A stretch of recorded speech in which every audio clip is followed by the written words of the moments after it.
Hi everyone, my name is Vishal Kaur. I'm a career coach. Today's topic of summit is conflict. So, what is conflict? Conflict is an inevitable part of human interaction and they hold power to shape our lives. Tonight, we are going to explore the intriguing world of conflict and its effect to overall well-being of emotion and mental balance of relationship we hold. From the tender bonding with our partner, children, and to cherished connection with our parents, and understanding the impact of conflict is the key towards enriching our lives. So let's embark the journey of exploration and address the conflict with empathy and resilience, which lead us to more fulfilling and meaningful existence.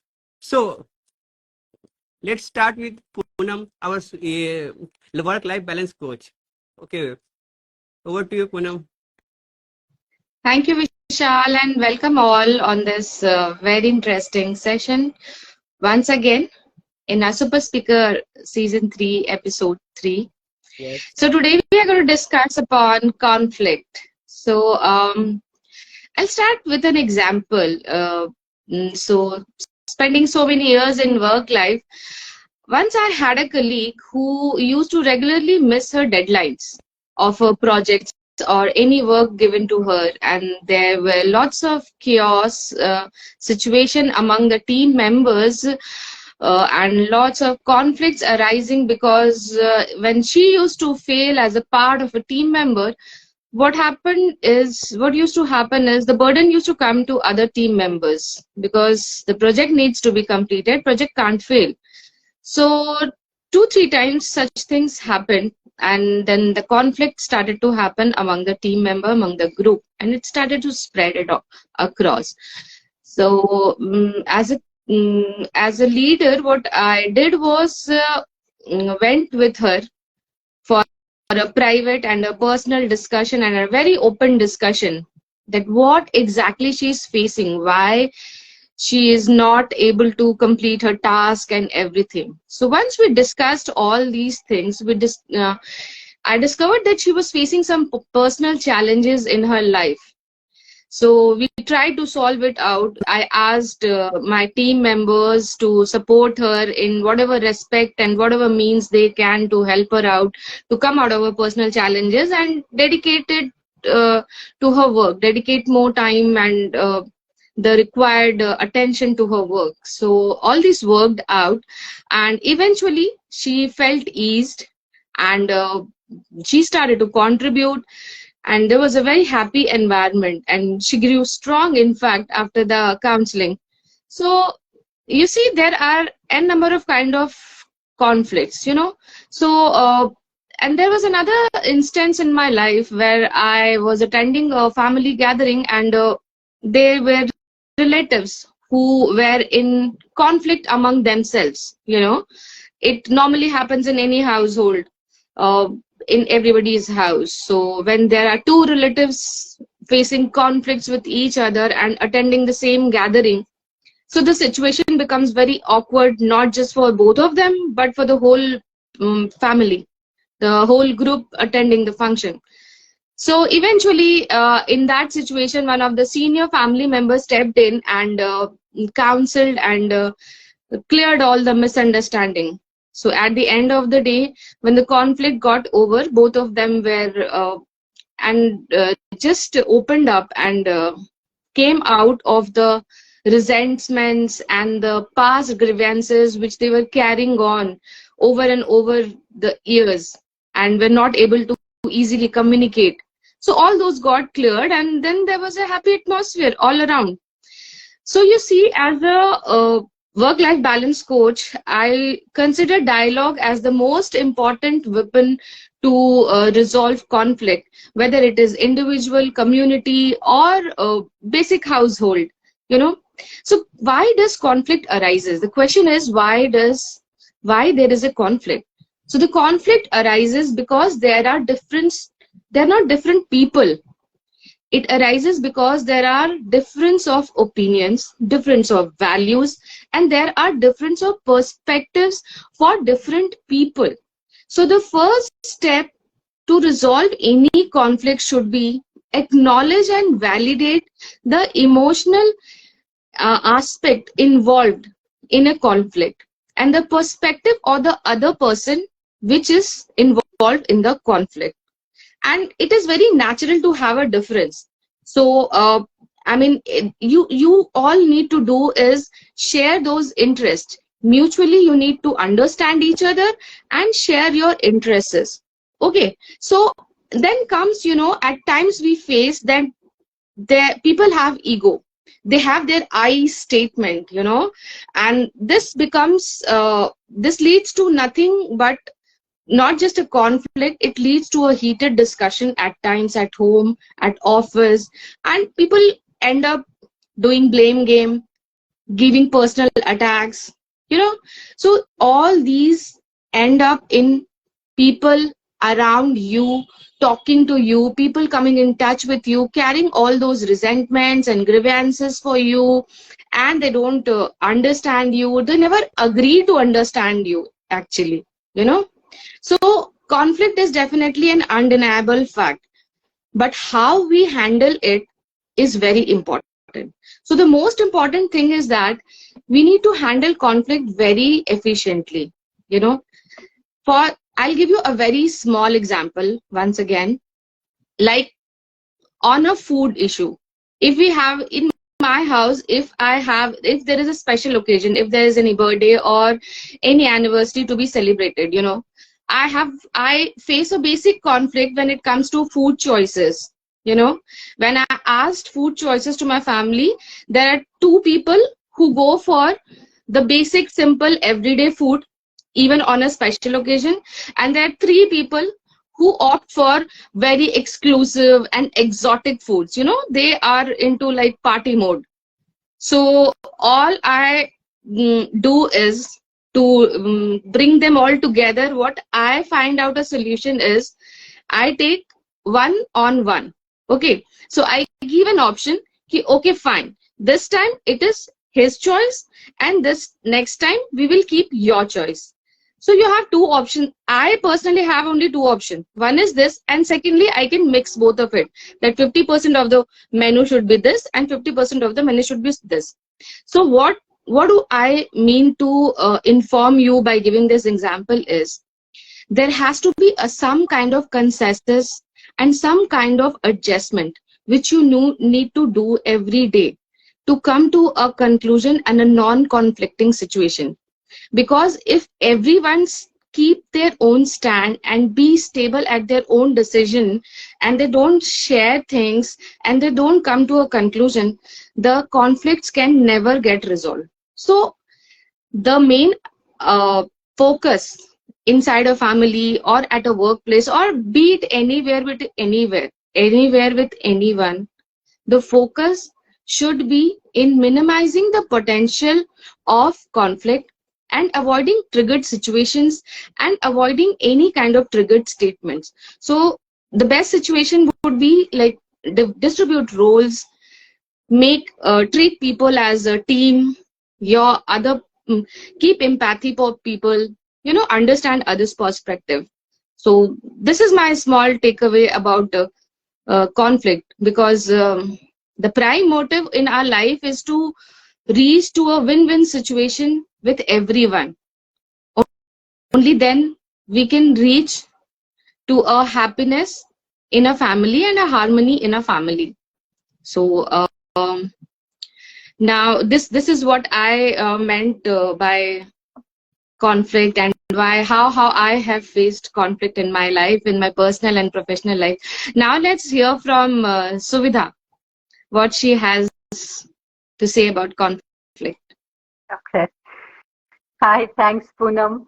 That was interesting. It actually took me back into my, corporate days, and I think that was a similar situation for me. And I wish at that time there was, somebody I could talk to about, what I was going through and why sometimes you're not really able to perform the way you want to perform. But I am here today to essentially talk about parents and children. And usually a parent-child relationship is a relationship of immense love and affection. Wouldn't you agree? But nevertheless, there are conflicting situations in the relationship. Something somewhere goes wrong, and there is a complete communication breakdown, and everything just comes to a standstill. And you wonder what happened. So let's take an example. So you have a child, and closed up in her room. You knock on the door, and the answer that you get is, "I'm busy right now." Or you have the child coming home from school, and you very excitedly are asking the child, "How was your day?" And it was fine, is one straight, simple response that you get. Um, and you still want to know more. So you will talk to the child and say, "Well, is there anything you want to talk to me about?" And again, a very simple, straight answer: "No, I'm good." And the child gets busy, doing something with the device, gaming device or phone or laptop, and the child gets busy. Will do everything else but talk to you. And you wonder what happened. Where did things go wrong? So essentially, this kind of a communication breakdown is, it happens, but it is also a point to reflect at that time, as to why this flow of communication has stopped.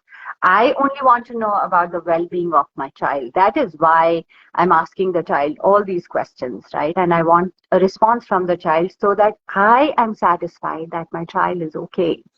But something's happening from my child's end, and she or he is not comfortable sharing his life with me. Doesn't want to share the incidents or the events that are happening in his life.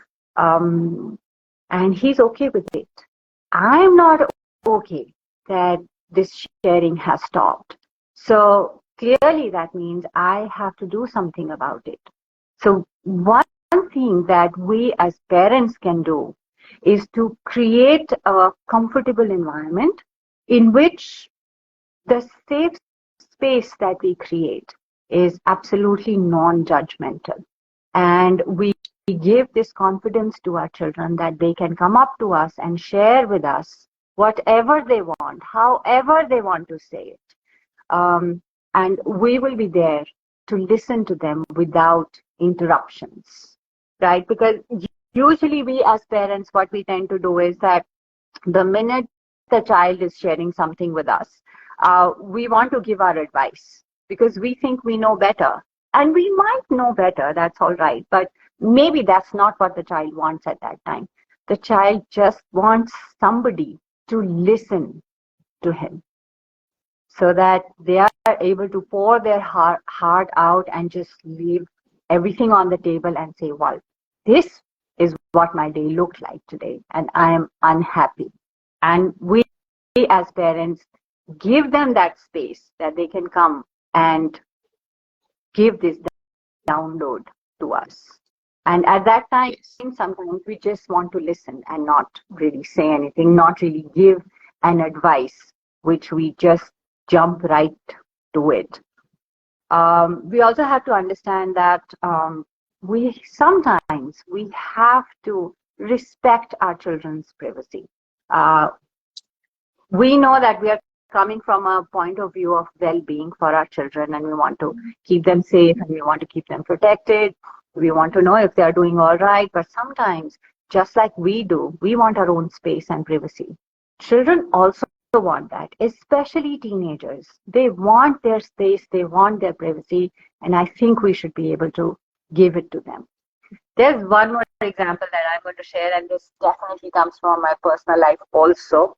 So I have an 18-year-old, and this started happening a couple of years back, that we have our children who are ready, especially teenagers and around 17, 18-year-olds, that they have this very strong desire to for self-identity and control over their lives. Right now, they are not our little kids who are going to hold our hands and we are going to walk them to the bus stop or to some place here and there, they are ready to be on their own. But it is so difficult for us to let go. It's so difficult for us to have this feeling of comfort that no, my 17, 18-year-old will be fine. He can take care of himself. Um, but our protective nature finds it very, very difficult to let go. And this is the case of conflict in the house, especially if there are teenagers. So if there is anyone listening to us who is facing something similar like this, just give a yes in the chat, right? So I want to share a scenario, and I've experienced this, but I've just taken a hypothetical name of this 17-year-old child whose name is Ajay. Okay, and Ajay has been asking his parents, you know, freedom and independence to do things by himself. And he's been frequently talking to them to allow him to do things himself. But again, the parents, out of being protective, are finding it difficult to let go of this control, right? They don't yet have this confidence that our child is ready to step into the world by himself. So that's from the parents' perspective.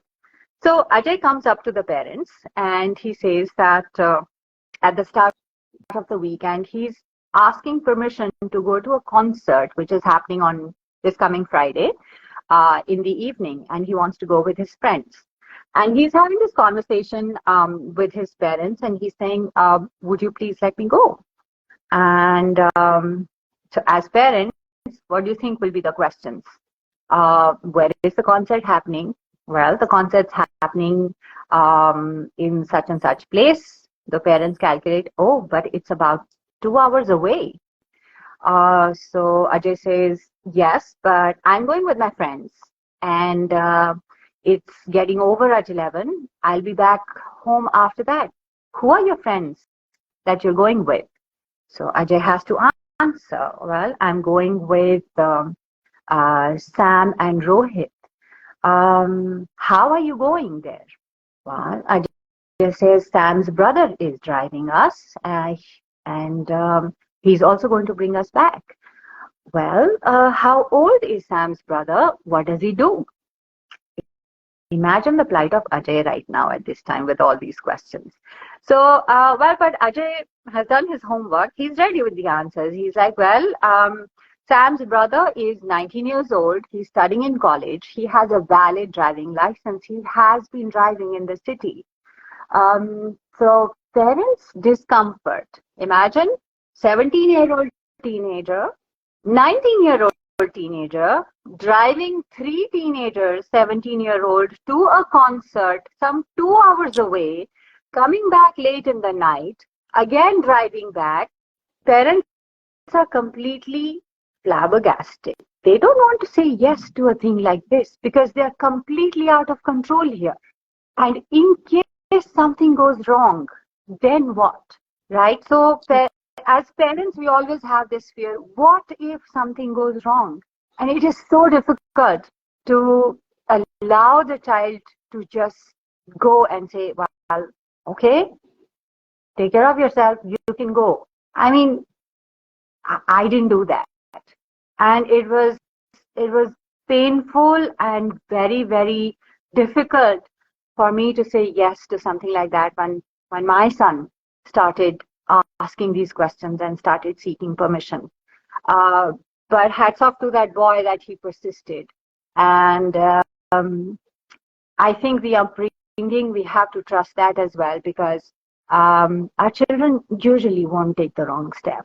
We have to have that trust and faith in them that they are ready to step out into the world and they will behave as responsible adults. But at the same time, what is it that we can do in a situation like this? Because this will happen. If you have teenagers at home, you know that you are facing this, right? Every time the decision comes, let me go. And you're like, no, I am going to drop you there. I'm going to come pick you up. And children don't want that, especially teenagers. They don't want that. They're like, don't treat me like a kid. I'm not a kid anymore. I'm almost an adult, if not an adult already. So they don't want you shuffling them around. And but you're so fearful of, just letting them be somewhere late in the night with their friends, and you don't know what, their friends will be up to or what they will be up to. So then, what are some of the possible solutions to a situation like this? And it's very frequent if you have a teenager in the house. Uh, you can have an open communication. That's step number one. Open communication about how you feel, what might go wrong, or that you're just fearful. It's okay to be vulnerable in front of your children and say, I fear. Okay, and then listen to what your child has to say.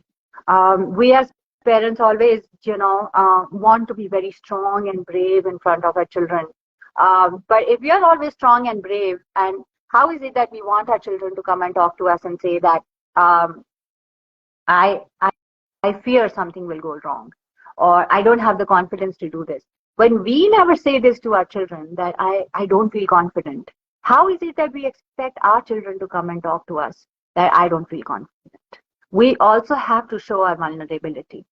So open communication, and then setting boundaries and telling the children that, telling your child that, okay, I would want you to have a charged phone with 100% battery. I want you to share your location with me consistently. I trust that there will be no drinking, driving happening there. And I want your friends' contact numbers. I want you to save the emergency numbers on speed dial on your phone. Having these discussion points with the child, and that I will not call you frequently, but once or twice, if I do call you in the middle of the concert, please pick up my phone and just tell me that you're okay. Are you ready to do this? And if you ask these questions to your child, you can be sure that they will agree. They will allow you all of this just to comfort your fears, and you will allow them to step into the world and become more confident individuals. So that's all I had to say, with some little excerpts from my own life. And now I'm going to pass it on to Vishal, who's going to talk more about children. Thank you, Suvida. So very well explained, Suvida. That's what I'm talking about. Parents and children, right? Conflict. Conflict may be considered as a very negative word, especially considering children and parents. So what is conflict? Conflict actually creates the what you get common challenges which we face, or which arises due to a difference in some belief, expectation, or communication gap. Right? Let's understand with some example. Suppose any children, any he or she want to pursue some creative career in any life. So like think about like out of the box situation, like you want to pursue like influencer, YouTuber, or freelancer course. But what happened with the parents actually considered like a just do a traditional course just to get a safe and secure job so that you can have a better future. But nowadays children what wants, they want like, I want to do something about creative kind of job. So this is a big conflict between the parents and children, because children always want to actually do something different and parents want some traditional things. So what happened in later parts, if suppose like parents thought like they want to put some what their dreams into the children's, like suppose कि उनको कुछ करना था अपने time पे, वो नहीं, तो बोलते हैं बच्चों को कि तुम ये कर लो, ये अच्छा है, तो इम्पोज करने की कोशिश करते हैं। Not take it is negative way, but हाँ ऐसा होता है कि मोस्टली कि पेरेंट्स चाहते हैं कि जो मैं नहीं कर पाए वो आप करो, ठीक है। तो इससे क्या होता है, बच्चों पे थोड़ा प्रेशर लगता है कि हाँ ये पेरेंट्स बोल रहे हैं कि करना है, ठीक है, वो कर लेते हैं बाद, लेकिन उस समय पेरेंट्स डिसीजन एक्सेप्ट कर लेते हैं। बाद में क्या होता है, आफ्टर मैथ इफेक्ट क्या होता है उसका, अगर मान लीजिए उनको करना होगा, यार उन्हें पसंद है कॉमर्स या आर्ट्स फील्ड पसंद है, और या आउट ऑफ द बॉक्स कुछ क्रिएटिव इन्फ्लुएंसर बनना है या यूट्यूबर बनना है। अगर पेरेंट्स बोल रहे हैं कि ये डिस कर लो, इंजीनियरिंग कर लो, मेडिकल कर लो, लॉ लॉ कर लो, अगर वो चुन भी लेते हैं पेरेंट्स का डिसीजन, इन लेटर स्टेज क्या हो जाता है कि मान लीजिए वो कॉलेज में जा रहे हैं, he is not suppose to take this course because he is not ये that not potential enough to take this course. In later part क्या होता है, कॉलेज में जाते हैं, फेल हो जाते हैं, एग्जाम में फेल होते हैं, डिप्रेस हो जाते हैं, ठीक है। तो इससे क्या होता है, उनपे इम्पैक्ट बनता है। इसके कारण क्या होता है कि बाद में उनको लगता है कि नहीं, ये मैंने ले लिया डिसीजन, गलत लिया, लेकिन वो ब्लेम करते हैं अल्टीमेटली पेरेंट्स को कि उन्होंने क्या फोर्स किया था कि ये कोर्स लेने के लिए। तो उनको भी एक तरह का लगता है कि हाँ, एक कॉन्फ्लिक्ट क्रिएट होता है, एक ग्रज क्रिएट हो जाता है पेरेंट्स को लेके, इस चीज को लेके। दूसरा पॉइंट सुविधा ने अच्छे से बहुत अच्छे से एक्सप्लेन किया है कम्युनिकेशन गैप के बारे में। कम्युनिकेशन कि चिल्ड्रन का क्या होता है ना, एक्चुअली बहुत स्केयर्ड होते हैं कि पेरेंट्स को अपना ड्रीम और गोल बताने के लिए कि वो क्या करना चाहते हैं, क्या नहीं करना चाहते। वो डरते हैं कि पेरेंट्स क्या बोलेंगे, मानेंगे कि नहीं मानेंगे। और मोस्ट ऑफ द केस क्या होता है कि पेरेंट्स भी मतलब उतना इंटरेस्ट नहीं लेते हैं उस चीज को कि बच्चों को क्या चाहिए, वो क्या करना चाहते हैं, उनसे कहीं पूछते नहीं है। इसी चक्कर कि इसको लगता है कि मैं क्यों पूछूंगा, मैं तो बता रहा हूँ, सही बता रहा हूँ। और बच्चों को लगता है कि पेरेंट्स पूछ लेंगे, पेरेंट्स गुस्सा करेंगे, मना कर देंगे, नहीं एक्सेप्ट करेंगे, मेरा बात को नहीं सुनेंगे।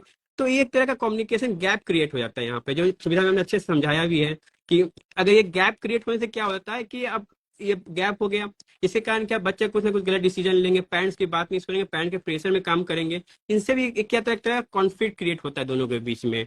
तो इसका सबसे अच्छा क्योंकि ये कॉन्फ्लिक्ट बहुत नेगेटिव टर्म है, लेकिन इसको पॉजिटिव टर्म से यूज किया जा सकता है। क्योंकि कॉन्फ्लिक्ट क्या can become a opportunity for growth, empathy and foster understanding only if you address conflict with respect, mutual understanding, and supportive environment for your children. And it can lead to a harmonious family. This is my point about the conflict about children and parents. And over to you, Poonam.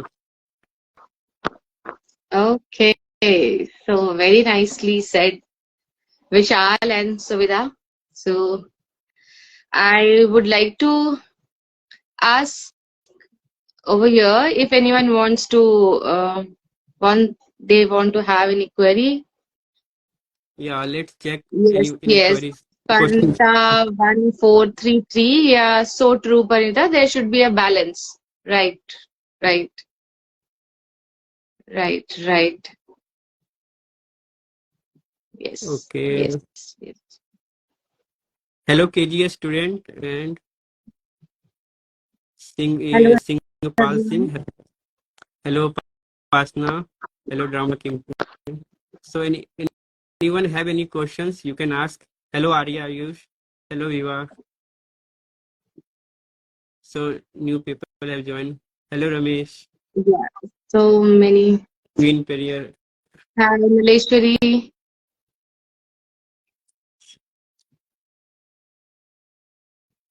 KGS का कुछ question है actually. Sir हाँ, मेरे case ये में बताइए। तो होता है कि हम पढ़ाई करते हैं बहुत, बट आंसर राइटिंग नहीं कर पाते हैं। Okay, so Vishal, you want to take it or Suvidha? You want to The anyone ball is want on to say? your court, I guess.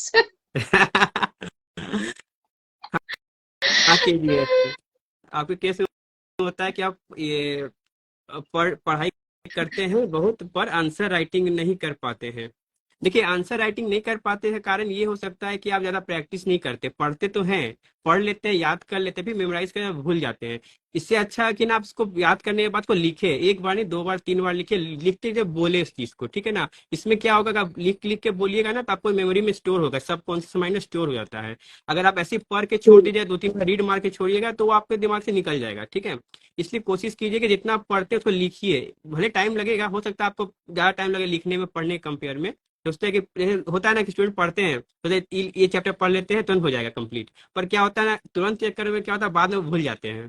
तो इससे अच्छा है कि थोड़ा 5-10 एक्स्ट्रा टाइम इन्वेस्ट कर लीजिए लिखने में, लिख के प्रैक्टिस कीजिए। हो सकता है वो आपको याद रहेगा एक्चुअली। तो ट्राई कीजिए लिख के याद करने का, लिख लिख के बोलिए, बोल बोल के लिखिए एक्चुअली, उससे ज्यादा अच्छा से मेमोरी में याद रहेगा फॉर लॉन्गर एक बात टाइम। और भी हो सकती है कि अपनी लॉन्ग टर्म मेमोरी में अगर आपको कुछ भी मूव करना है, तो आपको एटलीस्ट 5 बार उसके साथ, उस टॉपिक के साथ एंगेज होना पड़ेगा। जैसे एक बार अगर आपने स्कूल या कॉलेज में आज उस टॉपिक को पढ़ा है या आपके टीचर ने पढ़ाया है, तो आप घर जाके इमीडिएटली जो आपने पढ़ा है स्कूल या कॉलेज में, आप उसको दोबारा घर पे पढ़ेंगे। ठीक है, फिर आप 2 दिन के बाद उसको दोबारा से पढ़ेंगे, फिर हफ्ते के एंड पे आप उसे दोबारा से पढ़ेंगे। ये आपका 3 बार एंगेजमेंट हो गया। आप उसको 1 महीने के बाद दोबारा से पढ़ेंगे और फिर फाइनली एक 6 महीने में अगर दोबारा से एक बारी और पढ़ेंगे, that's your 5 times engagement with the topic. You will definitely retain that for a very very long time. So 5 bar topic के एंगेजमेंट का मतलब ये नहीं है कि आपने आज ही 5 बार उस टॉपिक को पढ़ लिया और आप अज्यूम करेंगे कि वो अब आपको बहुत देर के लिए याद रहेगा। 5 बार टॉपिक के साथ एंगेज करने का मतलब है कि आपने थोड़े थोड़े गैप में उस टॉपिक को दोबारा से पढ़ा है और उसके अपने नोट्स बनाए हैं या उसको रिवाइज किया है, पर आपको बीच में गैप देना है। So that is how your brain will understand कि ये इंफॉर्मेशन मुझे बार बार रिपीट हो रही है, that means it is important, and then your brain will retain it. Otherwise, अगर आप देखें कि कितनी सारी इंफॉर्मेशन हमारा ब्रेन रोज डील कर रहा है, उसे कैसे पता कि ये मुझे याद रखना है और ये मुझे याद नहीं रखना है। In that case repeatedly engage करते हैं एक ही टॉपिक के साथ बार बार, तब आपके ब्रेन को ये मैसेज जाता है कि ये इम्पोर्टेंट है, इसको सेव कर लो, and then the brain retains it. Yes, and KGS student, if this is very heavy, so बिल्कुल simple example बताती हूँ मैं आपको। Whenever you go to watch movie, आप मूवी देखने जाते हैं, मूवी आप बार बार नहीं देखते हैं, मूवी आप एक ही बार देखते हैं। But if I ask you इस पॉइंट पे शाहरुख खान ने क्या डायलॉग बोला था, you will be able to repeat it. True? But when it comes to study, this does not happen. There's a simple reason, there's a science behind it, there's a logic behind it. The science is, when you love what you do, you will never forget it. Yes, exactly. If you have no interest and if you don't love what you're doing, then you will never recall it. Then you have to do the repeat work. So simply in life, just love whatever you're doing, whether it's your studies, your sports, or whatever. The moment you love your song, love the movie song, you will remember all the lines. Similarly, the moment you love the subject, you will remember all the formulas. I hope this will help you. I hope this will help you. Yes, yes. So thank you for writing. Yeah. Thank you. Yeah. Okay, so if do we have any more questions from anyone? Yes, Upasana, revision भी बहुत जरूरी है होता है। Yeah. That's what सुविधा है। True. Revision is so important. हाँ, जैसा सुविधा में हमने कहा था कि रिवीजन करना है तो 3-5 डेज 7 डेज के इंटरवल में करो। It's a very good brain mechanism technique. उन्होंने बहुत अच्छा से बताया, एक्चुअली ये बहुत अच्छा टेक्निक है। Yes. Okay, so can we conclude this session? Yeah, I think we should. Yeah. There is no So question. today we had a very thoughtful session about exploring conflict, and all I want to conclude and say that conflict is a crossroad in life where we have two choices: resolution and resentment, and these choices shape our life and how we are and who we are. Whether the conflict is in relationship, work, or personal matter, conflict is natural to come. You can't avoid it, you can't negate it. But when we choose resolution to a conflict, we open the doors of growth and transformation. And on the other hand, when we hold on our resentment inside our heart, then we essentially, what we do is we stagnate our life. We stagnate our thought process and the journey of our life. So to conclude, the 4-5 main takeaway on this today's session is on conflict. One is active listening. So you need to have empathy for the people who are listening, whom you are listening to. Second is effective communication. You should have a respectful and a clear dialogue with everyone around you. And the third point is finding common grounds, which is nowadays very difficult, but if you try, you can do it. So identify, it is very simple, to identify similar interest and goals, and come down to a consensus with your family, your parents, your friends, or your relatives, or your office colleagues, whatever. And the fourth point is forgiveness, which gratitude and forgiveness just can't be switched off from your life at any point of time. And the fifth point is you need to be non-judgmental and give a safe space for communication, to share your thoughts and feelings. You need a confident and a safe space. So with this, I would like to close this conversation here only. And do keep following us. We will be coming up with our 4th episode very soon. And I hope you have been following us on our personal bio links and YouTube channels, where we have uploaded our previous episodes. And if not, then please do follow us. And Yes. all the We have best for your uploaded life. And, live videos in YouTube, right? yeah, and try to see which of the 5 takeaway is for you, to make your life more beautiful and your family and your life more happy and harmonious. Conflict free. Conflict free. Yes. Okay then.